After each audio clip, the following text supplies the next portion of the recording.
அரசாங்கத்திற்கு எதிராக ஒன்றிணைந்த முன்னாள் ஜனாதிபதிகள். தென்னிலங்கையில் தலைமறைவாகியுள்ள பிரபல அரசியல்வாதிகள் தீவிர தேடுதல் நடவடிக்கை ஆரம்பம்.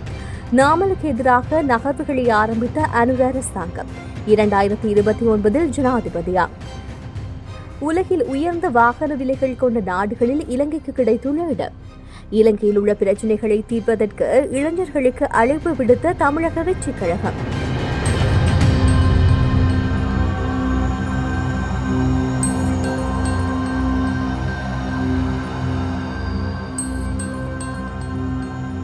முன்னாள் ஜனாதிபதிகளின் உரிமைகளை நீக்கும் சட்டத்திற்கு எதிராக சட்ட நடவடிக்கை எடுப்பதற்காக முன்னாள் நிறைவேற்று ஜனாதிபதிகள் அனைவரும் இணைந்து கலந்துரையாடல்களை நடத்தியுள்ளதாக தெரிவிக்கப்படுகின்றது.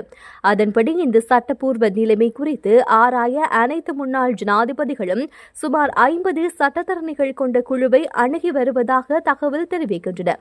முதல் கட்ட கலந்துரையாடலானது கடந்த ஞாயிற்றுக்கிழமை முன்னாள் ஜனாதிபதி ரணில் விக்ரமசிங்கவின் அலுவலகத்தில் நடைபெற்றதாக கூறப்படுகின்றது. இதன்போது முன்னாள் ஜனாதிபதிகளான மஹிந்த ராஜபக்ச, கோட்டாபாய ராஜபக்ச மற்றும் சந்திரிகா பண்டாரநாயக்க குமாரதுங்க ஆகியோரின் பிரதிநிதிகள் கலந்துரையாடலில் பங்கேற்றதாக ஜனாதிபதி சட்டத்தரணி ஒருவர் தெரிவித்துள்ளார். அத்துடன் இது தொடர்பான 2வது கலந்துரையாடலும் நேற்று முன்தினம் நடைபெற்றதாக அவர் கூறியுள்ளார்.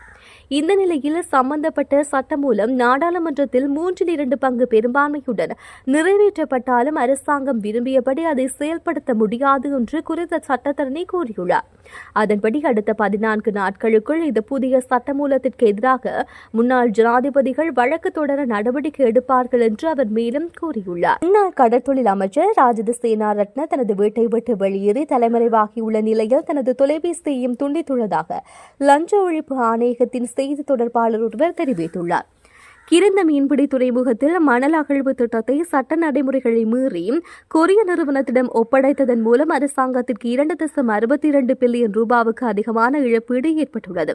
இந்த சம்பவத்தில் சந்தேக நபரான ராஜித சேனாரட்ன பெயரிடப்பட்டுள்ளார். அவரை கைது செய்ய பலமுறை முயற்சிகள் மேற்கொள்ளப்பட்டன. எனினும் அவரை இன்னும் கண்டுபிடிக்க முடியவில்லை என செய்தி தொடர்பாளர் குறிப்பிட்டுள்ளார்.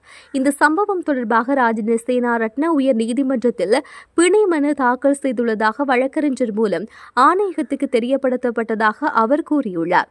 சம்பவம் தொடர்பாக ஆணைக்குழுவிற்கு வந்த வாக்குமூலம் அளிப்பதாக லஞ்ச ஒழிப்பு ஆணையகத்தில் தெரிவித்ததாகவும், ஆனால் முன்னாள் அமைச்சர் முன்னிலையாகதால் அவரை கைது செய்ய முடிவு செய்யப்பட்டதாகவும் அவர் கூறியுள்ளார். அவரை கைது செய்ய பல தனிக்குழுக்கள் பணியில் ஈடுபடுத்தப்பட்டுள்ளதாகவும் அவர் கூறியுள்ளார். இந்த விசாரணை தொடர்பாக வாக்குமூலம் அளிக்குமாறு பல சந்தர்ப்பங்களில் அவருக்கு அறிவிக்கப்பட்டாலும் பல்வேறு பொய்யான விடயங்களை முன்வைத்து அவர் தொடர்ந்தும் வாக்குமூலம் வழங்குவதை தவிர்த்து வருவதாக ஆணைக்குழு தெரிவித்துள்ளது.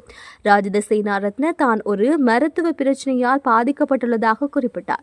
வழக்கறிஞர் மூலம் லஞ்ச ஒழிப்பு ஆணைக்குழுவுக்கு மருத்துவ அறிக்கை சமர்ப்பிக்கப்பட்டுள்ளது. அதில் இந்த சட்டப்பூர்வ செல்லுபடியாகும் தன்மையும் இல்லை என அதிகாரி தெரிவித்துள்ளார். முன்னாள் ஜனாதிபதி மஹிந்த ராஜபக்சவின் மூத்த மகன் நாமல் ராஜபக்சவுக்கு எதிராக முன்னெடுக்கப்பட்டு வரும் விசாரணைகளுக்கு அஞ்சி அவற்றை திசை திருப்பும் நோக்கில் 2029 நாமல் ஜனாதிபதி என்ற கதையை கூற மொட்டு கட்சியினர் ஆரம்பித்துள்ளனர் என்று அமைச்சர் நளின் ஜெயதிலக தெரிவித்துள்ளார். மேலும் இது மொட்டு கட்சியின் பகல் கனவு மாத்திரமே என்றும் குறிப்பிட்டுள்ளார். 2029 ஆண்டு நாமல் ராஜபக்ச ஜனாதிபதி ஆவார் என மொட்டு கட்சி கூறி வருவது தொடர்பில் ஊடகங்கள் எழுப்பிய கேள்வியொன்றுக்கு பதில் அளிக்கையிலேயே அவர் மேற்கண்டவாறு கூறியுள்ளார். அவர் மேலும் தெரிவிக்கையில் 2029 நாமல் ராஜபக்ச ஜனாதிபதி என்ற தகவல் திட்டமிட்ட அடிப்படையிலேயே பரப்பப்பட்டு வருகின்றது. ஜனாதிபதி ஆவதற்கு முன்னாள் உள்ளூராட்சி சபை தேர்தலில் ஓரிரு சபைகளிலாவது வென்று ஆட்சி அமைத்திருக்க வேண்டும் அல்லவா? அந்த தேர்தலில் கூட அவர்கள் மண்ணை கவ்வினர். லஞ்ச ஊழல் ஒழிப்பு ஆணைக்குழுவில் மற்றும் சிஐடியில் ராஜபக்சவர்களுக்கு எதிராக உள்ள விசாரணைகள் உரிய வகையில் முன்னெடுக்கப்பட்டு வருகின்றது. சரியான திசையை நோக்கி விசாரணைகள் இடம்பெற்று வருகின்றது. எனவேதான் விசாரணை அதிகாரிகளுக்கு நம்பிக்கை ஈனத்தை ஏற்படுத்தும் நோக்கில் விசாரணையை திசை திருப்பும் வகையில் இப்படியான பிரச்சாரம் முன்னெடுக்கப்பட்டு வருகின்றது எனவும் இது மொட்டுவின் பகல் கனவு மட்டுமே என்றும் அவர் குறிப்பிட்டுள்ளார். உலக வங்கியின் வாகன விலை நிலை குறியீட்டின்படி 2029 ஆண்டில் வாகன கொள்வன கொள்வனவில் உலகில் 3வது அதிக விலை கொண்ட நாடாக இலங்கை தரவரிசைப்படுத்தப்பட்டுள்ளது.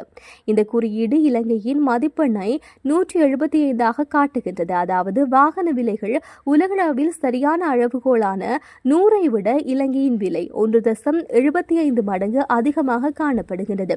இலங்கையை முந்திக் கொண்டு சிங்கப்பூர் மற்றும் மாலைதீவு மட்டுமே வாகன கொள்வனவில் அதிக விலை கொண்ட நாடுகளாக தரப்படுத்தப்பட்டுள்ளது. அதிக இறக்குமதி வரிகள் மற்றும் கட்டுப்பாட்டு கொள்கைகள் என்பனவே வாகன உரிமையை பெரும்பாலான இலங்கையர்களுக்கு ஆடம்பர பொருளாக மாற்றியுள்ளது. மலேக தோட்ட தமிழ் மக்களுக்கு 200 ஆண்டுகளுக்கு பிறகு நில உரிமை வழங்கப்படவில்லை என தமிழக வெற்றிக் கழகத்தின் இலங்கைக்கான அமைப்பாளர் எஸ்.